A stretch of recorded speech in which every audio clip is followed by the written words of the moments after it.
Hi friends, welcome to Madhur boutique. So ఈరోజు cut work boat నెక్లో మనం cut work design ఎలా stitch చేయాలనేది చూపిస్తున్నానండి.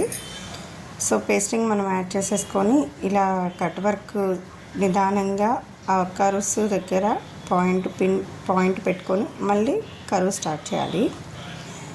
ఎలా స్టిచ్ చేస్తున్నారో ఒకసారి చూడండి, క్లియర్గా పెట్టాను, ఒకసారి అర్థమవుతుంది. సో మన ఆ షేప్కి కరెక్ట్గా మన ప్యాచ్ ఎలా ఉందో అక్కడికి సైడ్గా స్టిచ్ వేసుకుంటూ రావాలి. ఇలాంటివప్పుడు కొంచెం నిదానంగా ఆ కర్వ్ దగ్గర పాయింట్ అలా పెట్టుకొని తిప్పి వేసుకుంటే కరెక్ట్గా పాయింట్ షేప్ వస్తుందండి. సో అలా కుట్టేసిన తర్వాత మనం కట్ చేసేసుకొని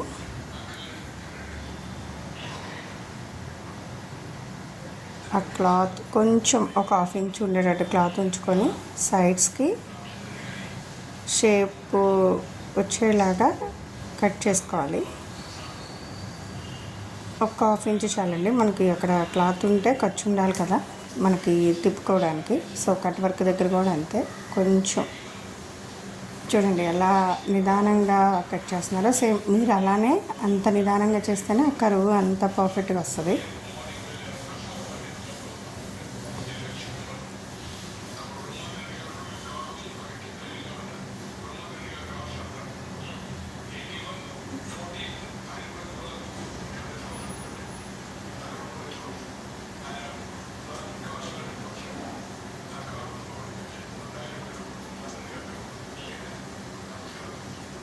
అలానే సైడ్స్ కూడా మనం 1/2 ఇంచ్ ఉండేటట్టు క్లాత్ ఉండేటట్టు చూసుకొని కట్ చేసేసుకొని దాని వరకు కట్ చేసుకోవాలి. ఆ క్లాత్ని తీసేయాలి, అప్పుడు ఆ షేప్ మనకి పర్ఫెక్ట్ వస్తుంది.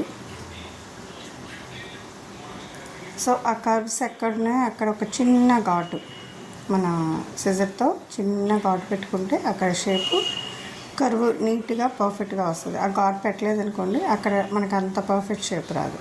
సో ఓన్లీ కర్వ్స్ దగ్గర మనం ఆదుకోండి అలా ఘాటు పెట్టేసుకుంటే పర్ఫెక్టెన్స్ వస్తుంది. సో దాన్ని మనం రివర్స్ తిప్పేసుకుంటాం. చూడండి ఎలా తిప్పుతున్నాడో రివర్స్. మనం ఏంటంటే ఇలాంటి వర్క్స్ ఇలాంటి మోడల్ ఉన్న దానికి పేస్టింగ్ పెట్టుకుంటే ఏంటంటే షేప్ పర్ఫెక్ట్ వస్తుంది. నార్మల్గా కుట్టేదానికి ఇలా కుట్టేదానికి మనకి ఏంటంటే షేప్ పర్ఫెక్ట్ వస్తుంది. అందుకని ఖచ్చితంగా మనం క్యాన్వాస్ వాడితే బాగుంటుంది, షేప్ బాగా నీట్గా కనిపిస్తుంది అన్నమాట. అందుకోసం సో ఇలా లోపలికి మనం లైనింగ్ ఏదైతే ఉందో దాన్ని లోపలికి అనేసేసుకొని దాన్ని మళ్ళీ షేప్ వచ్చేలాగా సెట్ చేసుకోవాలి. నిదానంగా చేయాలి, ఏది కూడా మనం ఎక్కడ కూడా హడావిడిగా చేస్తే అది నీట్గా రాదు. చూడండి ఆ కట్ వర్క్ షేప్, దీన్ని మళ్ళీ మనం నీట్గా అనుకుంటూ ఎక్కడికక్కడ చేతితో ఘాట్లు పెట్టుకుంటూ నీట్గా అనుకుంటూ సెట్ చేసుకోవాలి. వాళ్ళు ఎప్పుడు కుట్టేవాళ్ళే, కానీ వాళ్ళు కూడా అంత నిదానంగా నీట్గా చేస్తూ ఉంటారు కాబట్టి మనకు అంత పర్ఫెక్షన్ వస్తుంది అన్నమాట.